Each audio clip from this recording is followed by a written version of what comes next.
పూరా local honeymoon జంట missing కేసులో మరో ట్విస్ట్ చోటు చేసుకుంది. హనీమూన్ కి వెళ్లి మిస్ అయిన కేసులో పోలీసులు భార్యను అరెస్ట్ చేశారు.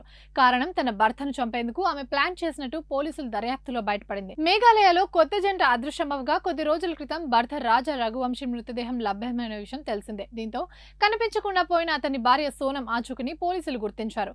భర్త హత్య కేసులో ఆమెతో పాటు మరో ముగ్గురు ఉన్నట్లు కనిపెట్టిన పోలీసులు వారిని అరెస్ట్ చేశారు. కాంట్రాక్ట్ కిల్లర్లకు సుపారీ ఇచ్చి సోనం తన భర్తను చంపినట్లు దర్యాప్తులో బయటపడింది. భర్త రాజా కుటుంబం మధ్యప్రదేశ్లోని ఇందోర్లో ట్రాన్స్పోర్ట్ వ్యాపారం చేస్తుంది. మే 11న అతనికి సోనంతో వివాహం జరగగా మే 20న ఇద్దరు హనీమూన్ కోసం మేఘాలయకు వెళ్లారు.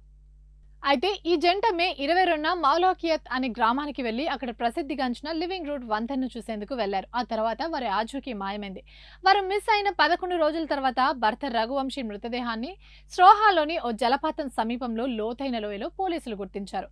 అతని శరీరంపై కత్తి గాయాలు ఉండడంతో అది హత్యగా అనుమానించారు పోలీసులు. అతని భార్య ఆచూకీ కోసం ముమ్మర గాలింపు చర్యలు చేపట్టారు. వెతకపోయిన తీగ కాలికి తగిలినట్టు పోలీసులు వెతుకుతున్న మృతుడి భార్య పోలీసుల ఎదుట లొంగిపోయింది. ప్రస్తుతం ఈ కేసు విచారణలో జరుగుతుందని, పూర్తి విచారణ తర్వాతే అన్ని వివరాలు వెల్లడిస్తామని పోలీసులు తెలిపారు. ఇవి ఇప్పటివరకు అప్డేట్స్. మరిన్ని అప్డేట్స్ కోసం చూస్తూనే ఉండండి పూరా లోకల్.